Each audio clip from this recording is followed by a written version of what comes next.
네, 안녕하십니까. 안녕하세요. 오늘 아침 분위기가 시험장 분위기가 났어요. 목소리가 하나도 안 들렸어요. 네. 자, 오늘 이제 백선 쪽짓기 할 텐데요. 문제 수는 한 100문제 조금 넘을 겁니다. 한 10문제나 되려나, 이렇게. 자, 그래서 그 테마별로 돼 있긴 한데, 저기, 보면 테마 시커먼 게 있고, 그 다음에 다시 일이 있고, 그렇죠? 그래서 테마별로 한 2문제씩 해가지고, 그러니까 테마별로 했을 때 한 문제씩 나온다 생각하시면 되고, 그때 이제 예상 문제를 2개. 그 다음에 이제 좀 버리기 아까운 것은 밑에. 그러니까 그 보충 지문이 또 있죠? 거기까지 해서 이제 한번 적중시켜 보겠다, 이렇게. 용감하게 나서는. 자, 여기 나와 있는 문제가 우리 7, 8월 달에 했던 지문들하고 거의 유사합니다. 거기서 이제 그 문제를 갖다 놓고 제가 뽑았기 때문에 지문이 갑자기 새로운 게 나온 것은 거의 없고요. 있던 지문들이에요. 자, 요 지문들을 갖다가 반복해서 오늘 수업 들으신 분들은 요 지문을 3번, 4번, 5번 이렇게 여러 번 보셔야 돼. 그러면 7, 8월 달에 단원별 한 거에 대한 복습 문제가 돼요. 난이도로 봤을 때는 그 7, 8월 때 하는 거, 오후에 했던 거 있잖아요. 오전에 했던 거. 그거보다 요게 난이도가 조금 더 높아요. 그러니까 요걸 한 3번, 4번, 5번 해두신 뒤에 7, 8월 달 단원별 문제를 풀면 그게 쉽게 느껴질 거예요. 그럼 제가 무슨 의미냐면 7, 8월 달 단원별 했어도 요걸 먼저 보시라는 얘기예요. 이걸 먼저 보시고 요 110문제 정도를 아주 그냥 득도의 경지에 이를 때까지 이걸로 해도 돼요. 시간 없으시면 7, 8월 달 단원별 안 하셔도 괜찮다고. 이렇게 말씀드려도 막 불안하고 안심이 안 되고 못 믿겠어 가지고 막 하시는 분이 계신데 그건 거기까지는 제가 어쩔 수 없어. 근데 이것만 반복적으로 해도 합격을 한 10번을 한다. 근데 똑같이 말씀드려도 어떤 분은 이제 그 신뢰를 갖고 하시는 분도 계시고 어떤 분은 좀 보시다가 어렵기도 하고 또 딴 거 보니까 딴 게 더 좋은 것 같아. 그래서 갈팡질팡 하시면서 이렇게 되면 본 시험에서 점수가 더 안 나오는 거예요. 그래서 자기 중심을 잡으셔야 돼. 어떤 과목이 됐든 남은 시간 한 50여일 동안 난 요거 하겠다. 많은 걸 하겠다고 쌓아두면 부담감만 크고 안 돼요. 그러니까 얇은 거. 그죠? 여러분 같은 경우에 지금 보면 요약집하고 요것만 보겠다. 나머지는 어떻게 하시면 돼요? 버리기에는 조금 시간이 이르죠? 그러니까 사과상자 이런 걸 좀 이렇게 준비했다가 거기다 처박아 두시는 거예요. 그럼 요걸 다 보고 나서 너 나중에 시간 있으면 보자. 나중에 보자. 이렇게 하고 처박아 놓고 이제 나중에 시간 있으면 보시면 되는데 없을 거예요, 시간이. 근데 제가 수험생을 해봐서 아는데 수험생은 이것저것 양발 다 갖고 싶어 해요. 자기 수중에. 그게 현실성이 떨어지는 거예요. 그러니까 마음을 딱 비우시고 모든 과목이 마찬가지입니다. 요약으로 보는 거 하나, 문제 하나. 나머지는 그렇게 사과상자에 넣어두시고 그러면 책상 옆에 보면 한 요 정도밖에 없을 거예요. 그러면 마음이 어떻게 해요? 부담감이 덜하죠. 불안감이 올라가면 안 돼요. 이 정도만 해도 합격 10번 한다니까요. 근데 그걸 안 믿으셔. 본인 스스로. 자, 그럼 하겠습니다. 자, 먼저 이제 2편하고 3편이 앞쪽에 나와 있어요. 그래서 앞쪽 부분 위주로 해서 이번 주에 할 건데 여기가 이제 아무래도 조금 더 까다로운 내용들이 있어요. 자, 1번 문제 보시겠습니다. 답지하고 그거는 이제 좀 이따 나눠드릴 거예요. 거래 신고 제도에 관한 설명 중 옳은 것은 그렇습니다. 1번 빈집 및 소규모 주택 정비에 관한 특례법 29조에 따른 사업 시행 계획 인가로 취득한 입주자로 선정된 지위란 말이 맞죠. 그 지위에 대해서 매매 계약을 체결했을 때는 거래 신고 대상이 된다. 이렇게 돼 있죠. 부동산 거래 신고 대상이 되는 것은 자, 부동산 등에 대해서 거래했을 때 신고하십시오. 이렇게 돼 있어요. 신고 이렇게. 그럼 여기서 얘기한 부동산 등이 뭐냐 그러면 요것이 4개죠. 토, 건, 공, 지 이렇게. 요게 공급계약이고 요게 지위예요. 이렇게. 토지, 건물 이렇게. 그리고 거래가 이거 매매만 얘기하는 것입니다. 그러니까 여기서 얘기한 요 지위란 말이 왔잖아요. 근데 지위가 뭐냐? 공급계약을 체결하면 그게 지위예요. 최초의 공급계약. 그 다음에 공급계약 체결하면 요걸 체결하면 이게 생겨요. 근데 그걸 어떻게 한다고요? 매매. 그러니까 요걸 전매라고 표현합니다. 합쳐서. 이렇게. 그럼 여기에 공급계약에 해당되는 게 7가지 법입니다.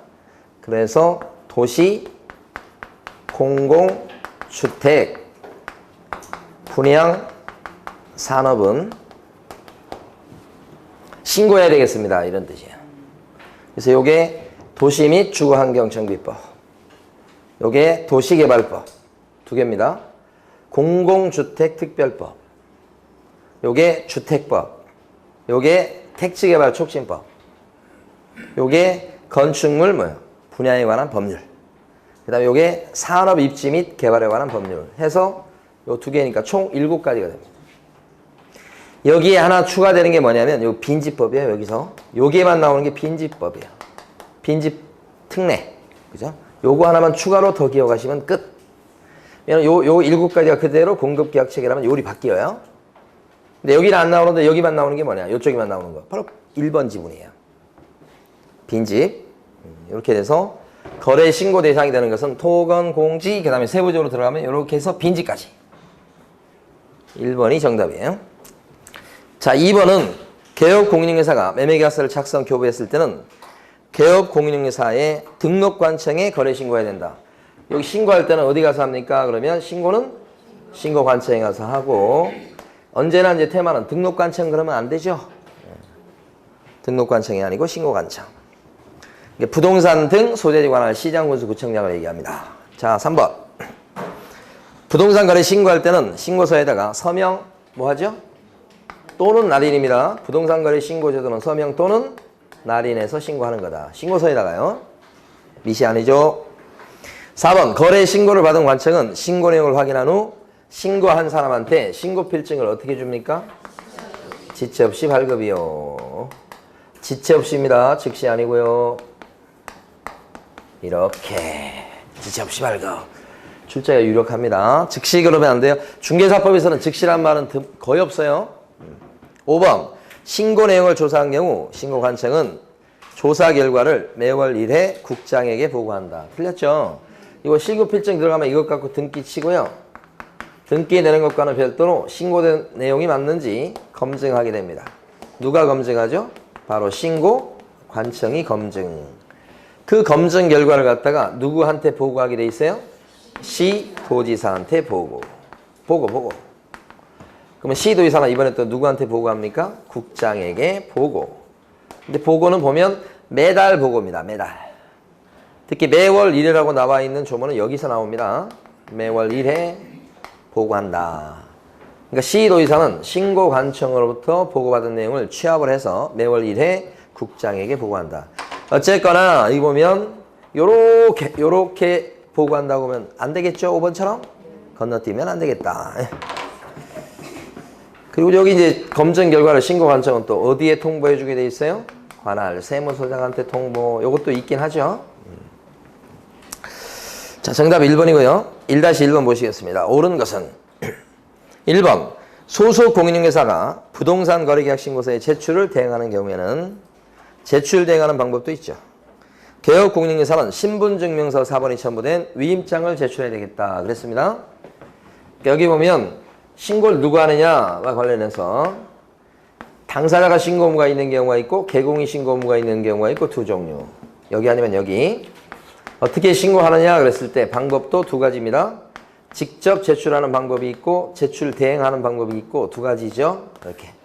여기서 묻는 것은 제출 대행할 때는 뭘 들고 하느냐. 당사자가 신고 의무가 있을 때 제출 대행하는 게 나오는 거. 그 다음에 개공이 신고 의무가 있을 때 제출 대행하는 게 나오는데 여기서 알아두실 거. 개공이 신고 의무가 있을 때는 누가 제출 대행 자격이 있다? 소공이 있고 위임을 받은 소공입니다. 이 소속 공인중개사가 제출 대행할 때는 자기의 신분증만 갖고 가면 되고 개업 공인중개사가 써주는 위임장이나 신분증명서 사본은 필요가 없다. 중요한데 아직 출제 안 된 거라고 그랬습니다. 출제가 유력합니다. 1번 X. 2번 당사자 중 일방이 국가나 지자체나 뭐 이런 공공단체일 때는 거래 신고무가 면제된다. 옳지 않아요? 당사자가 신고무가 있을 때 원칙은 공동신고가 원칙인데 예외적으로 단독 신고할 수 있는 경우가 두 가지가 있죠. 두 가지가 뭡니까? 하나가 일방이 거부했을 때 하고요. 또 한 가지는 일방이 국가 등인 경우죠. 그때는 단독 신고입니다. 면제되는 게 아니고요.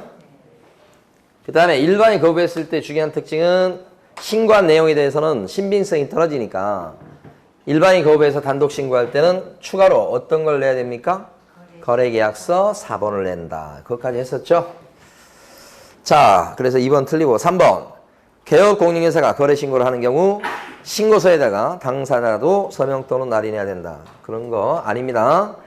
요 개업 공인중개사가 신고무가 있다는 얘기는 당사자가 신고무가 없다는 뜻이고 당사자가 존재할지라도 그럼 개업 공인중개사가 신고무가 있다는 얘기는 개업 공인중개사가 날인한다 그런 뜻이고 신고가 날인이요? 그럼 당사자는 날인할 의무가 없겠죠? 여기가 신고할 때는 그런 뜻입니다. 3번도 틀렸고 4번 거래계약 시스템을 통해서 부동산 거래계약을 체결했을 때 부동산 거래계약이 체결된 때 거래계약 신고서를 제출한 것으로 본다. 전자계약을 얘기합니다. 첫 번째 부동산 거래계약 시스템이라는 게 전자계약을 의미합니다. 그러니까 전자계약을 체결하면 따로 실거래가 신고를 할 필요가 없다. 출제가 유력합니다. 이번에 시험 범위에 전자계약이 들어갔기 때문에 그 근거 조문이 요겁니다. 요거 4번이 정답. 5번 관할 세무서장은 부동산 거래 신고 사항에 대해서 검증 체계에 의해서 적정성을 검증해야 됩니다. 그렇죠? 검증 체계에서 적정성을 검증하는 사람은 누굽니까? 세무서장 아니고 신고관청이죠. 자, 틀렸습니다. 보충 지문 중에서 두 번째 겁니다. 2번 부동산 거래가 신고를 하려는 자 중에서 매수인 외의 자가 자금 조달 계획이나 입주 계획서를 제출하는 경우 자 그때는 매수인은 부동산 거래계약 신고하려는 자에게 거래계약 체결일로부터 자금 조달 계획서나 입주 계획서를 제공해야 되는데 계약일로부터 며칠 내에 제공합니까? 50일. 원래 이런 계획은 매수인밖에 모르잖아요. 그러니까 매수인이 신고하려는 사람한테 제공하는 것은 계약서 쓴 날부터 50일 이내는 제공해야 되겠다. 그 50일을 기억을 해두시고 나머지는 읽어보십니다. 이 밑에 있는 그 보충 지문의 답은 정답지에 나중에 나갈 거예요. 네, 그러니까 읽어보시면 돼요. 자, 해설도 나갈 겁니다. 자, 그 다음에 2번 갑니다. 이게 뭐냐면 2번이 부동산 거래 신고사항을 암기를 하셔야 돼. 네. 그 부동산 거래 신고사항 암기할 때는 자 부인들이 절에 오는 날에는 실제로 중이 좋아합니다. 이거고 요게 어디에 낙서되어 있는 거냐면 조계사 입구 요렇게요. 근데 핵심적인 거 두 가지를 우리가 보고 문제로 들어가 보면 이 조계사 입구에 해당할 때 이 조가 뭐냐면 자금 조달 계획인 것이에요. 그 다음에 입이라는 게 뭐냐면 입주 계획이고요. 요렇게 두 가지. 근데 이것은 3억 이상 실거래가가 되면서 투기 과열지구의 주택에 들어갔을 때 이 두 가지가 신고사항으로 추가되는 거야. 세 가지 조건을 갖춰야 됩니다. 실거래가가 3억 이상이고 투기 과열지구에 들어가고 주택일 때 이게 추가되는 거죠.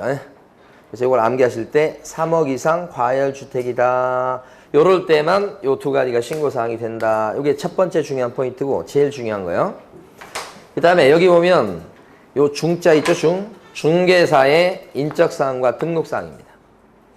중개사 사장님 이거. 그 다음에 조건기한이 있을 때 조건기한인데 두 개는 있을 때만 신고사항이 되는 거예요. 두 개는.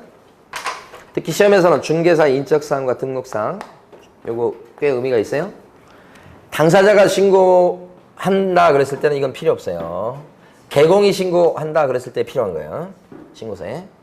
나머지 보면 이게 뭐냐면 부동산의 소재, 지번, 지목, 면적, 그 다음에 종류까지. 당사자의 인적사항이고요. 요게 실거래가입니다. 날짜가 빠졌어요. 부인들이 절에 오는 날에는 날짜를 지금 빼먹었죠, 제가? 이렇게 날에는, 그죠? 요게 뭐죠? 날일, 계약일, 중도금 지급일, 잔금 지급일, 뭐 이렇게 일자 들어가는 거. 그 다음에 실거래가. 그래서 요 앞에 4개는 필수적인 신고사항. 뒤에 2개는 있을 때만 신고사항. 요때 요거 밑에 2개는 요럴 때만 신고사항. 이런 거요. 그러니까 문제에서 보면 투기과열지군에 들어가고 실거래가가 10억이긴 합니다. 그런데 상가예요. 그럼 무슨 얘기냐면 요것과 요것은 신고사항에 들어가지 않는다. 그걸 물어보는 거예요. 더구나 문제에서 누가 신고한다고 나옵니까? 제일 위에. 개공이 신고한다고 했으니까 개업 공인중개사의 중개사의 인적사항과 등록사항은 신고사항이 되겠죠? 이건 되고 이건 안 되고. 그래서 1번에 기억번에 보면 자금 조달 계획은 신고사항이 안 되겠죠. 상가여서. 그 다음에 권리 이전 내용은 원래부터 여기 안 들어가 있잖아요. 아니고 디귿번에 나와 있는 기한 요것은 요 뒤에 있는 거니까 조심하셔야 됩니다. 조건하고 뭐죠? 기한. 기한을 정해놨다 그랬으니까 요것도 신고사항이 됩니다. 그래서 디귿번은 신고사항. 리을번에 나와 있는 조세는 없죠. 요 조자가 조세 얘기하는 거 아닙니다. 조건 기한입니다. 그러니까 신고사항에 조세 없어요. 그 다음에 그 밑에 보면 개업 공인중개사의 상호라든지 전화번호나 그 소재지는 바로 중개사의 등록사항입니다. 등록사항. 상호 같은 거, 그 다음에 소재지 이런 거 등록사항입니다. 이건 신고사항이 되죠. 자, 그 다음에 중도금 지급일은요. 날일 여기 들어가죠. 신고사항이 됩니다. 제일 마지막에 나와 있는 중개보수, 실비 뭐 요거 있잖아요. 신고사항이 안 되고. 그래서 가만히 보니까 신고사항에 해당되는 것은 디귿번하고 미음번하고 비읍번 이렇게 3개고 정답은 3번 이렇게 됩니다. 자, 2-1번 보시겠습니다. 옳은 것은 그랬어요.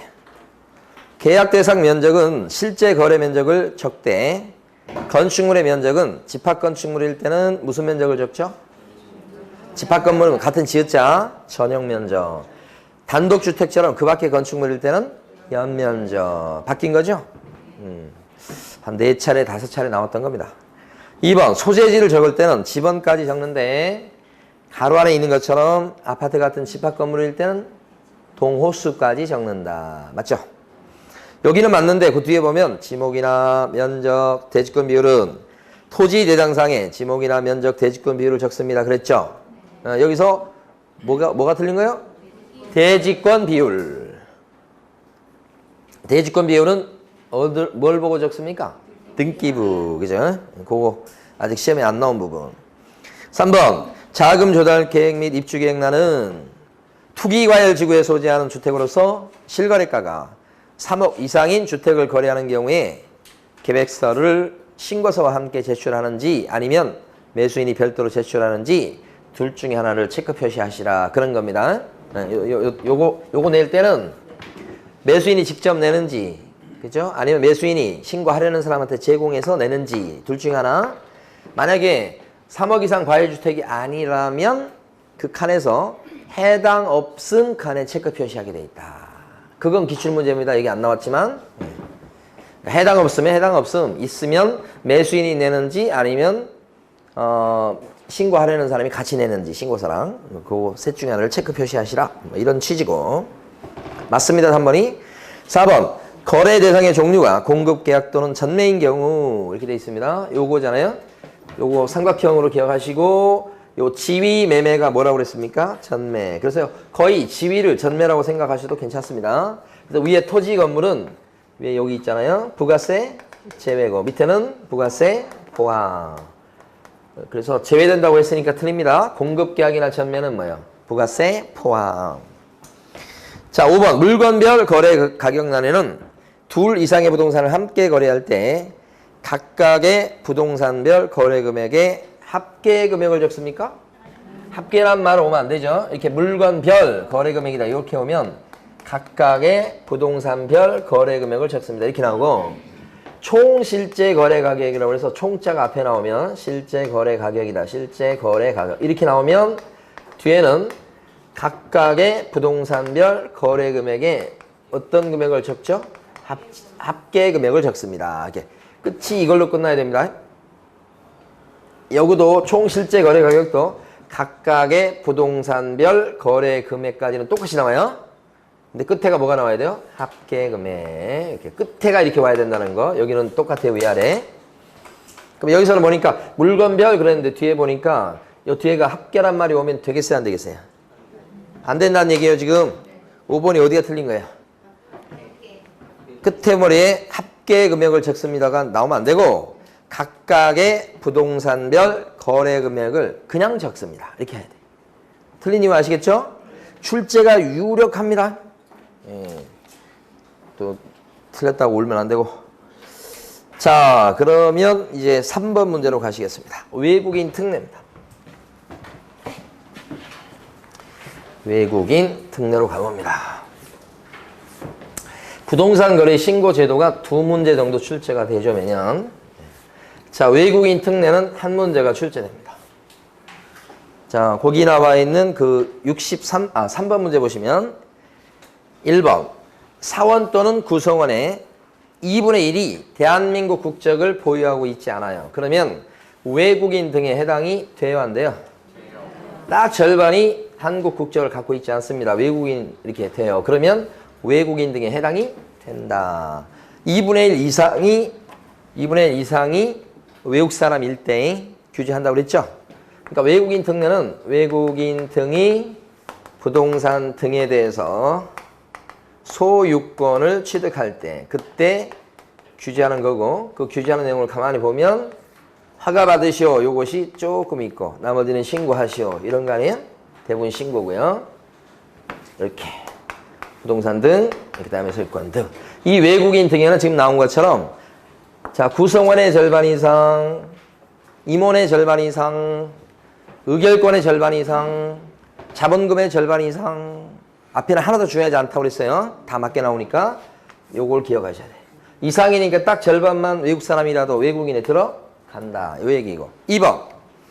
외국인 등이 건물의 소유권을 취득하는 경우에는 외국인 특례에 따라 신고관청에 취득 신고를 하지 않는다. 그랬어요. 그렇습니까? 여기 부동산 등이 뭐예요?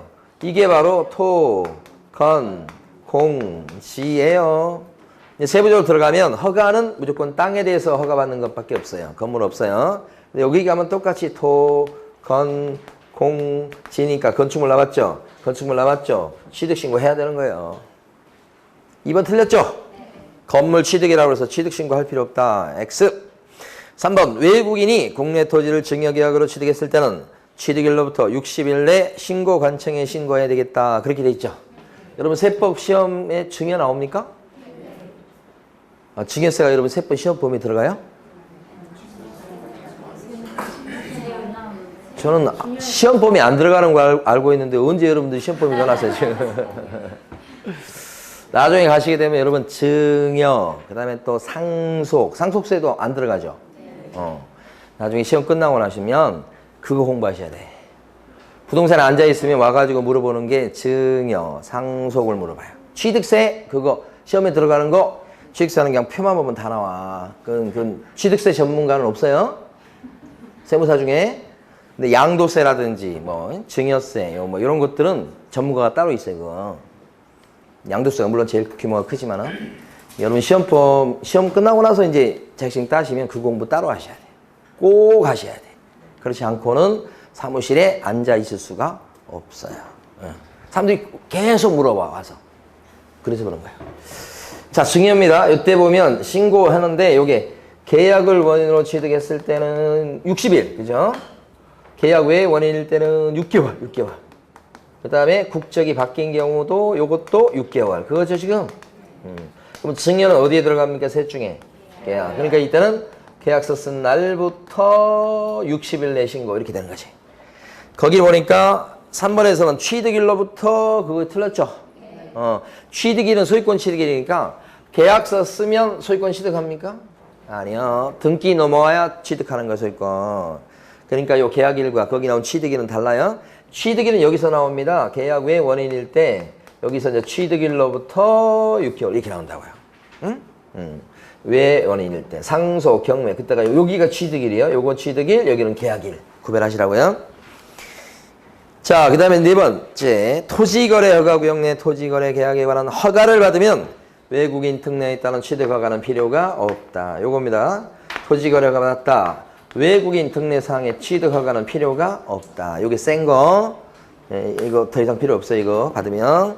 4번이 정답. 5번 신고 관청은 신고 및 허가 내용을 매 분기 종료일로부터 1개월 내 국장에게 제출한다. 틀렸어요. 여기 보면 신고 관청에 가서 신고하고 신고 관청에서 허가 받는 겁니다. 그러면 요걸 갖다 시도지사한테 관련 자료를 제출하는 것이에요. 그럼 시도지사는 또 이번에는 누구한테 자료 내겠어요? 국장한테 내겠죠. 국장 이렇게. 근데 이것은 외국인이 되기 때문에 매달 제출하고 보고하는 게 아니에요. 3달에 한 번씩입니다. 분기별로. 그럼 분기가 종료한 때부터 요거 1개월 이내 제출. 자, 요걸 주목해 보십니다. 시도지사는 이거 제출 갖고 또 뭐요? 1개월 이내 제출입니다. 매월이 아닙니다, 이게. 아까 부동산 거래 신고는 매월이었어요. 매달. 여기는 매월이 아니고 1개월 이내. 2개 바뀌면 안 되겠죠? 아, 이거 매월 제출한다고 하면 돼요, 안 돼요? 아, 이거 나올 때. 지금 5번에서는 요것 때문에 틀렸어요. 자, 여기는 틀리게 되는 게 딱 2가지란 말이에요. 신고관청에 요렇게 제출하면 돼요, 안 돼요? 5번처럼. 안 된다, 요거 하고. 그 다음에 요걸 매월 제출한다 그러면 돼요, 안 돼요? 매월 1회 제출합니다. 뭐 어디서 많이 본 건데 여기가 아니고 거래신고란 말이에요. 응? 그럼 거래신고제도에서는 1개월 내 보고합니다. 1개월 내 보고합니다. 되겠어요? 거래신고에서는. 처음 배운 거. 거래신고는 뭐예요? 언제까지 보고요? 매월 1회. 요거 전에 배웠던 거 거기서는 거래신고는 매월 1회 이렇게 되고 여기는 1개월 이내 이렇게 되니까 바뀌면 틀리다는 거 얘기하는 거예요. 자, 그 다음에 정답은 그래 4번. 자, 3-1번을 풀어보십니다. 밑에 있는 거 시간은 30초. 풀어오신 분은 또 다시 풀어보시고 한 번 풀고 끝내면 안 되는 거예요. 5번 풀어야 된다니까.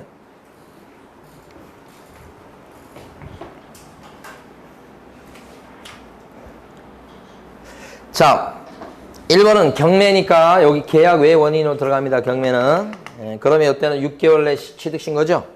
취득일로부터 6개월입니다. 그러니까 60일이 아니고 6개월로 고쳐야 맞습니다. 1번. 2번 지문은 여기 보면 60일 내 신고할 걸 안 했다. 300과 요것은 100만 원 이하의 과태료 요것도 100과 이렇게 되잖아요. 그런데 과태료를 얻어맞을 사람이 자수를 하면 어떻게 되느냐. 이 과태료를 갖다가 깎아주거나 면제할 수 있다. 그래서 한 번도 나온 적이 없는데 2번 맞는 거예요. 그 다음에 3번은 지상권 설정 계약이 되기 때문에 지상권 설정 계약은 소유권하고 관련이 없죠. 그래서 지상권 설정 요것 갖고는 자, 외국인 특례에 따라서 뭐 신고나 이런 거 하는 거 아닙니다. 의무가 없어요. 3번 틀리고. 그 앞쪽에 국제연합의 산하기구는 여기 들어가긴 합니다. 외국인 등에. 근데 지상권을 건드리기 때문에 요 규제를 받지 않는다. 이런 뜻이고. 자, 네 번째는요. 외국 정부도 여기 들어갑니다. 외국인 등에. 그리고 거기 땅을 가만히 보니까 어떤 땅이냐면 군사시설 보호구역 뭐 그런 땅이에요. 그럼 군사시설 보호구역은 여기 허가대상 땅에 들어가죠. 그래서 특별한 야생 군사문화는 허가받으시라 이렇게 돼 있잖아요. 그래서 야생생물 특별보호구역, 생태경관 보존지역, 생태경관 보존지역 이렇게. 그 다음에 군사시설 보호구역 등, 문화재 보호구역 등. 이거 지금 요거잖아요, 요거.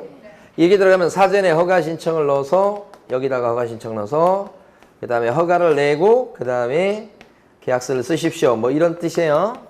심사기간이 15일이죠. 근데 4번에서는 외국 정부니까 여기 들어가긴 하는데 그때는 취득허가를 받은 땅인 게 맞아요. 이거니까 누구의 허가를 받습니까? 이거? 신고관청. 외국 정부라고 해서 우리 국토부에서 허가 내주는 게 아니에요. 허가는 어디서 내줘요? 신고관청에서 허가 내주는 거. 틀렸잖아요. 그래서 5번은 야생생물 보호구역은 여기 들어가고 그러니까 사전 허가받고 계약을 체결해야 될 텐데 허가도 없이 계약을 체결하면 어떻게 되나. 그랬을 때는 계약 자체가 무효가 되니까. 그리고 2학년 2반으로 형사처벌 받죠? 요건 맞는데 요게 틀렸잖아요. 계약은 유효하지만 계약도 어떻게 돼요? 무효. 정답은 2번입니다. 그 다음에 밑에 보시면 그 보충지문 1번 있잖아요. 그거 중요합니다.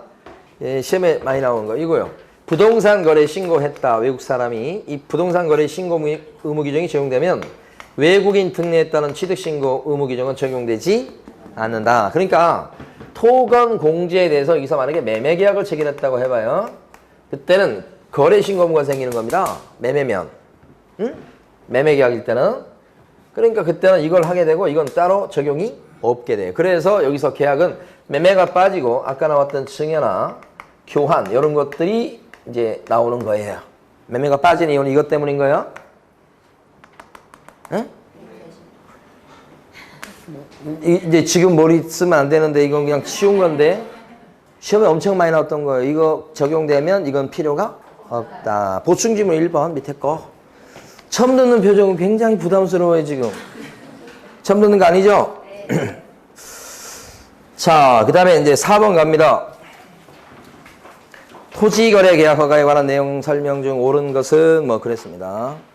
아, 이게 토지거래가 제도입니다. 1번 국토교통부 장관 또는 시도의사는 나왔죠. 토지거래 허가구역을 지정하고자 할 때는 원래 토지거래 허가구역의 지정권자는 국장 아니면 시도지사죠. 그래서 이게 허가구역입니다. 허가구역 내 땅이고 그 다음에 기준 면적을 넘어야 되고 여기 이제 독특한 게 소유권만 규제하는 게 아니고 지상권까지 건드립니다. 이게요. 허가구역 내 땅이고 땅덩어리 크고 소유권 지상권에 대해서 유상 계약이나 예약 뭐 이런 거일 때 규제하는데 규제하는 게 이제 허가 받는 거예요. 사전에. 그래서 허가 신청을 넣어서 그 다음에 허가를 내고 그 다음에 계약서 쓰고 뭐 이런 건데 1번 지문은 어떤 거냐면 요거 허가구역, 요 허가구역의 지정권자는 국장 아니면 시도지사죠. 지정 절차가 어떻게 됩니까? 지정 절차 4단계 절차입니다. 도시계획심의위원회 심의를 거치고 그 다음에 지정 공고를 띄우고 그 다음에 또 뭐가 있어요? 알려줄 만한 사람한테 통지하고 마지막에 제일 마지막에 하는 게 뭐예요? 주민들 보고 열람하시오 이렇게까지 4단계 절차입니다. 그런데 요때 심의하고 공고하고 했을 때 사전에 시도지사나 그 다음에 시장군수구청장의 사전에 의견 청취하는 절차가 있어요? 없어요? 없습니다. 이거 없어요. 출제가 유력합니다. 1번. 자, 심의 전에 둘째 줄에 보면 시도의사 또는 시장군수구청장의 의견을 청취해야 된다. 맞습니까? 그런 거 없다고 그랬어요 지금? 그냥 의견 안 듣고 바로 심의부터 시작해가지고 공고, 통지, 열람까지 갑니다. 의견 청취하는 절차가 나오는 건 언제예요? 그쵸, 재지정. 재지정. 이걸 주관식으로 맞출 수 있을 정도면 더 이상 공부할 게 없어요. 사전에 의견 청취하는 절차가 나오고 그 다음에 어떻게 돼요? 그 다음에 심의, 공고, 통지, 마지막에 뭐예요? 열람 이렇게 되죠. 여기는 똑같은데 여기 들어가죠? 어느 때요? 재지정. 그래서 중요한 겁니다. 차이가 있어서 2번 허가구역의 지정은 공고한 날부터 다음날 생긴다. 그렇습니까? 공고한 다음날이 아니고 공고한 때부터 며칠 있다가 5일 후에 효력 발생하죠. 5일 후 요거죠.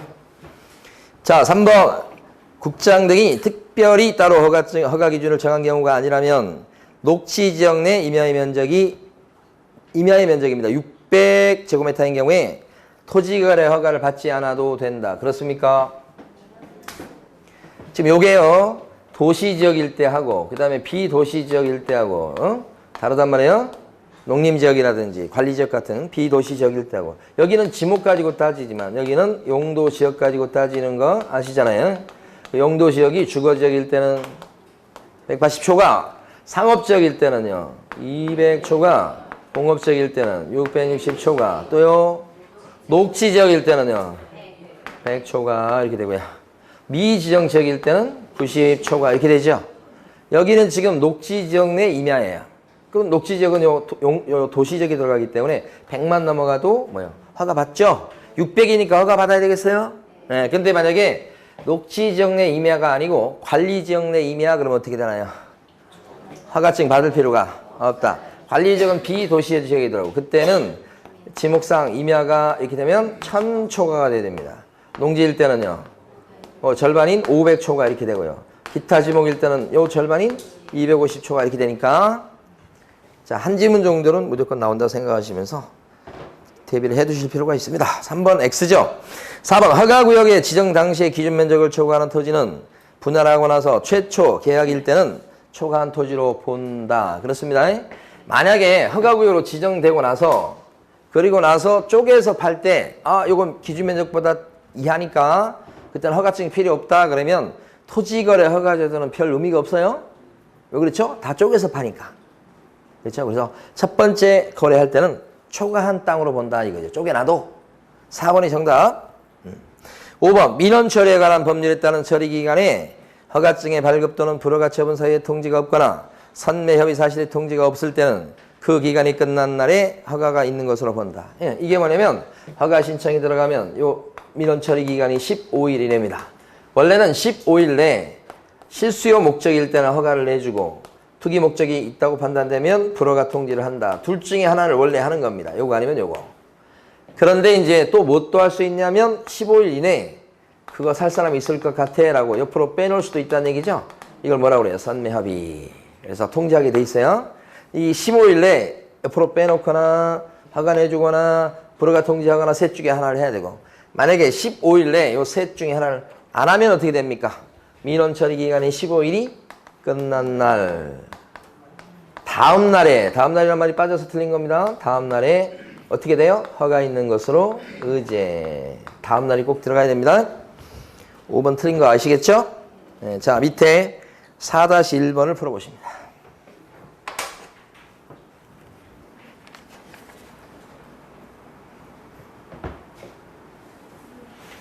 자, 1번 같은 경우는 선매협의 통지를 해서 옆으로 빼놓을 수 있는 땅은 두 가지 땅이죠. 하나는 공익사업에 쓰일 만한 토지라든지 또 하나는 허가받은 목적대로 사용하고 있지 않는 땅 두 가지에 대해서 선매협의 통지를 해서 옆으로 빼놓을 수 있다는 거죠. 거기 나온 것처럼 허가받은 목적대로 이용되고 있지 않는 땅에 한해서만 빼놓을 수 있는 게 아니고 자 2번은 맞습니다. 요게 절차가 허가 신청이 있은 때부터 요 1개월 이내 선매자를 지정해야 되고요.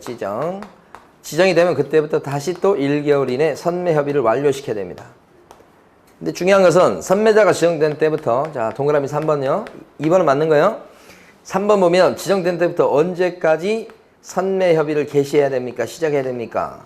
15일이죠. 그래서 3번에 보면 선매자로 지정된다는 지정일로부터 1개월 내 매수 가격 등 선매 조건을 기재한 서면을 토지 소유자에게 통지해서 선매 협의를 해야 된다. 1개월 이내가 아니고 15일. 출제가 유력한 게 3번이에요. 3번. 3번 X. 1개월이 틀렸죠? 뭐로 고쳐야 돼요? 15일. 4번. 요 선매 협의할 때 이때는 협의해서 둘이 합의가 됐을 때 서급하는 거지만 기준이 돼. 협의할 때 기준되는 가격이 있죠? 그게 뭐예요? 선보일 때는 감정이 중요하다고 그랬죠? 선매 그러면 감정가 기준 이렇게 한다고요. 4번 틀렸죠. 5번 선매 협의가 이루어지지 않으면 어떻게 됩니까? 여기서 이게 협의가 안 됐어요. 그러면 요 자리로 온다고요. 요 자리로 다시 어떻게 됩니까? 허가 또는 뭐요? 불허가.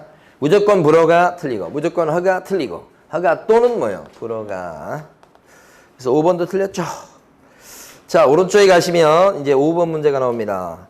5번 문제는 여기 이행강제임에 관련된 부분이에요. 자, 허가 받으면 크게 보면 이렇습니다. 허가 받았죠? 그럼 허가 받은 대로 그 땅을 뭐예요? 이용할 의무가 생깁니다. 그런데 이용을 안 하면 어떻게 됩니까? 실태 조사를 해봤더니 이용 안 하고 있으면 그때는 이용하라고 이행명령이 떨어지죠? 그 이행명령은 문서로 합니다. 이행명령서가 있어요. 그래도 약속을 안 지키면 어떻게 됩니까? 그러면 이행강제금. 그죠? 자, 이때 이용 의무 기간은 길면 몇 년이죠? 5년. 그죠? 2년짜리가 있고 4년짜리가 있고 5년짜리가 있고 세 종류잖아요. 네. 그래서 2년짜리 여기 들어가는 게 되게 많죠. 자기 거주용 주택용지를 매입한 경우라든지 복지시설 지으려고 땅을 매입한 경우라든지 농업, 어업, 임업, 축산업 이런 거라든지 대토 이런 거 2년은 사업시행이라는 글자가 오면 4년이죠. 그 다음에 5년은 현상보존 이렇게 되지. 그 다음에 이행강제금은 얼마나 물리게 해요? 10% 이하. 취득가액의 10% 이하인데 취득가액이 실거래가를 얘기합니다. 10% 이하의 이행강제금. 근데 이것도 세 종류가 있죠. 10대짜리가 있고 10%짜리, 7대짜리가 있고 또 5%짜리가 있죠. 어느 때가 10대입니까? 방치. 어느 때가 7대입니까? 자기가 쓰지 않고 임대. 어느 때가 5대인가요? 허가받은 목적과 다르게 쓰고 있을 때. 그걸 변경이라고 하죠. 목적을 변경했다고요. 그러면 5대. 기타도 몇 대요? 7대. 기타 7대요. 그러는 거니까 기억본에 보면 자, 시장군수구청장은 이용 의무 기간이 지난 후에도 이행강제금을 부과할 수 있다. 그렇게는 안 돼요. 이용 의무 기간이 길면 5년인데 그 이용 의무 기간이 지난 뒤에는 더 이상 이행강제금을 부과할 수가 없어요. 원래 법에는 이행명령이 있을 때부터 1년에 한 번씩 이행강제금을 부과한다 이렇게 돼 있어요. 언제까지 부과한다고 되냐면 이행명령을 따를 때까지 부과한다고 되게 엄하게 써져 있으나 실제는 한계가 요 이용 의무 기간이 지난 뒤에는 더 이상 이행강제금을 부과할 수 없다. 기억본이 출제가 이룩한 거예요. 2번은요. 수용 또는 사용해서 사업을 시행하는 자는 4년 동안 써야 된다.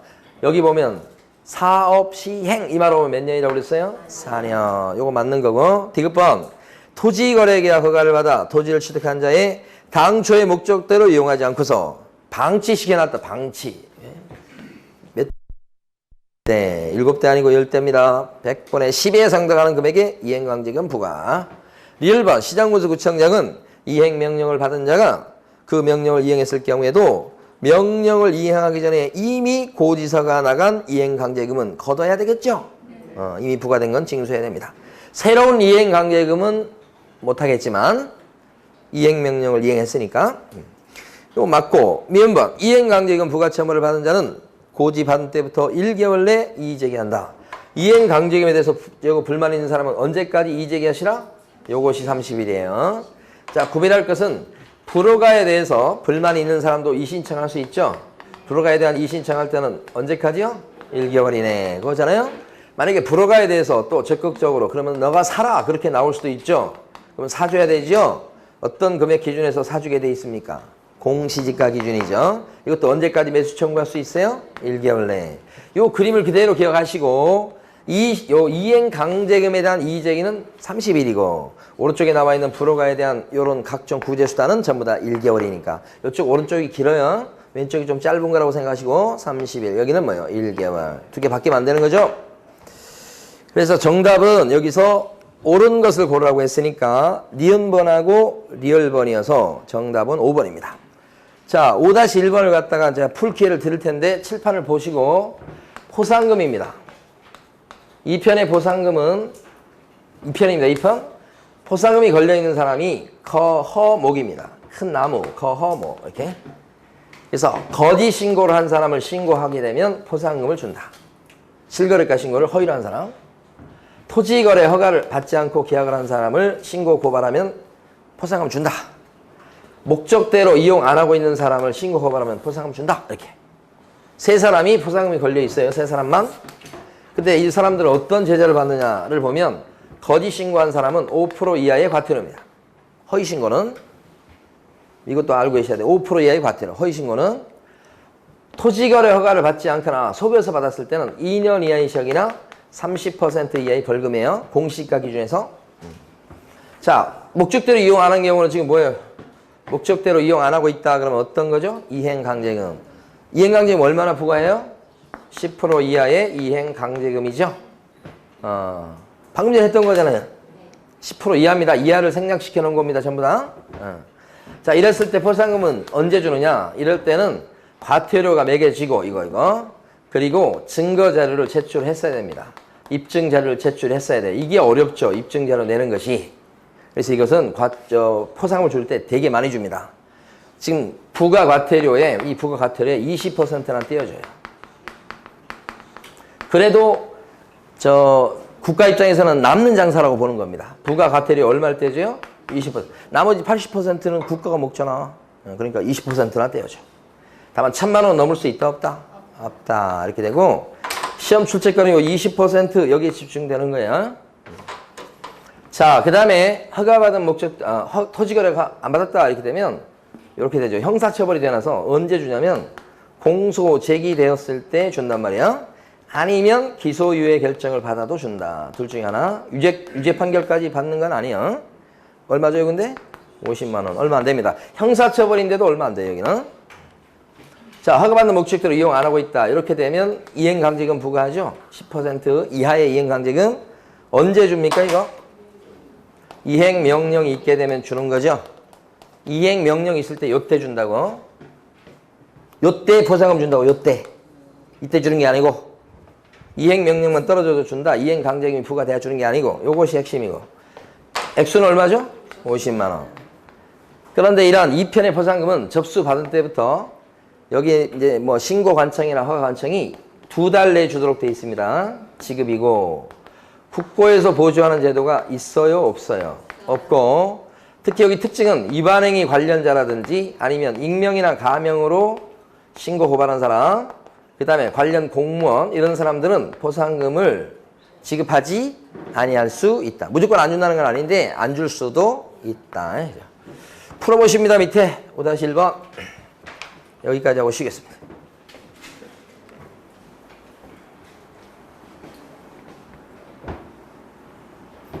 답이 몇 번입니까? 정답 1번이죠. 1번에 보면 목적대로 이용 안 했다 이렇게 됐을 때 보상금 얼마라는 거예요? 50이요 이런 거고요. 2번 지문은 이행강제금을 부과했을 때 보상금을 주는 게 아니고 언제 줘요? 이행명령이 있으면 땡겨서 준다. 3번은요. 부가가태료 10%를 떼주는 게 아니고 20%. 자, 4번은 보상금 지급은 접수받은 때부터 2개월 이내 지급. 2편이니까 2개월 내에 지급한다고 그랬어요. 그 다음에 이제 마지막 5번은 위반행위 관련자니까 지급하지 아니할 수 있다. 그렇게 되는 거죠. 제일 밑에 보충 지문이 하나 있는데 자, 경매다 그랬을 때요. 맞춰보세요. 토지거래 허가증은 필요합니까? 농지증은 필요합니까? 이거 잘하시네. 이건 필요하고 이게 필요 없어요. 경매 그러면 토지거래허가증은 필요가 없고 그 지문처럼 밑에 농지증은요 필요하고 이렇게. 자, 쉬겠습니다.